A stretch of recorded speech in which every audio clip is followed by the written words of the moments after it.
Guys, so may Starcall unit tayo dito na hindi in range, ano, pero wala siyang active alarm at ang set point niya ay negative 1.2.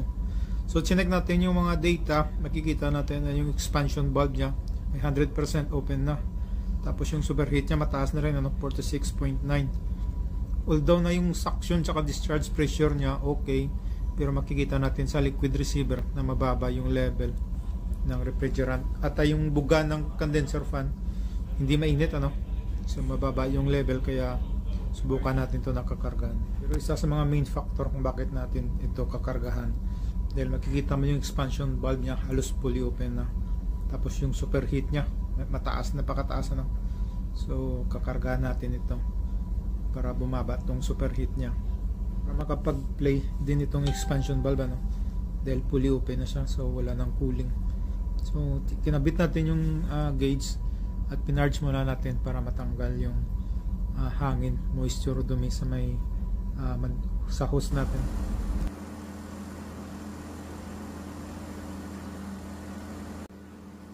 So habang kinakargahan natin, monitor natin yung suction sa discharge pressure, pati yung evaporator temp. So ito kasi yung dito natin malalaman kung tama na yung karga natin, at saka yung expansion valve, so dapat magko-close na rin ito ng konti, no? So hindi siya magiging fully open.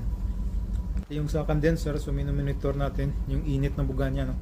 So dapat mainit ito, ibig sabihin na natatanggal niya yung init sa loob ng container. At dito makikita nyo bumababa na yung superheat niya, so yung expansion valve niya dandaan na rin nag-close ng konti, no?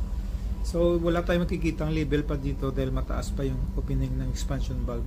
Ang set point na to, so isa ito sa mahirap controlling na temperature, lalo na pag mataas yung ambient, kasi yung air exchange nito bukas ng 5%. So kailangan natin to monitor ng tama yung level, ano.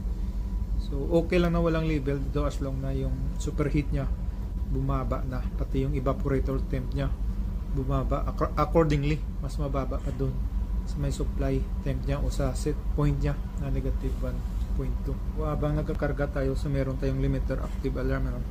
So yung nagtitrigger ng limiter niya ay yung TFC o yung temperature sa frequency converter niya. So makikita natin yung temperature niya ay mabot na ng 92.1 o 0.2. So tinigil muna natin yung charging at monitor muna yung pagbabago sa system niya, no? Habang tinitingnan natin lumalamig ba yung evaporator niya, pati yung superheat niya dapat bumaba.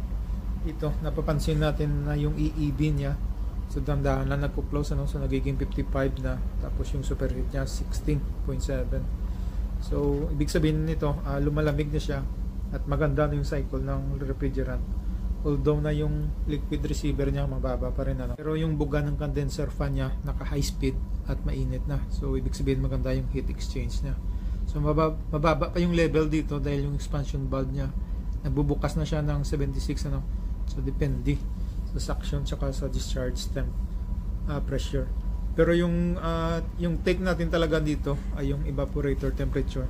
So dito na natin makikita kung aabot ba siya dun sa set point. So dito nakikita natin na bumababa na yung supply temperature niya, pati yung sa evaporator. Active pa rin yung limiter, ano? So kailangan muna natin i-reset ito para lumamig. So switch off muna natin ito at switch on after mga 2 minutes.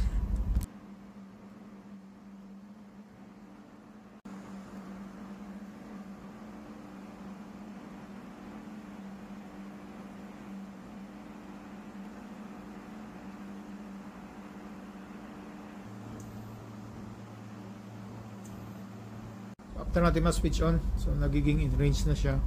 Yung supply niya negative 1.3 na, no? So maganda na yung temperature niya, tsaka yung superheat niya bumaba na ng 6, tapos yung expansion valve niya nagiging 50%, so naglalaro siya doon, ano.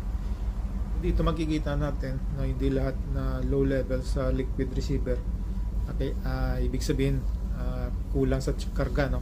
So titingnan muna natin yung opening ng EEB, temperature sa evaporator, so yung supply pressure tsaka discharge pressure.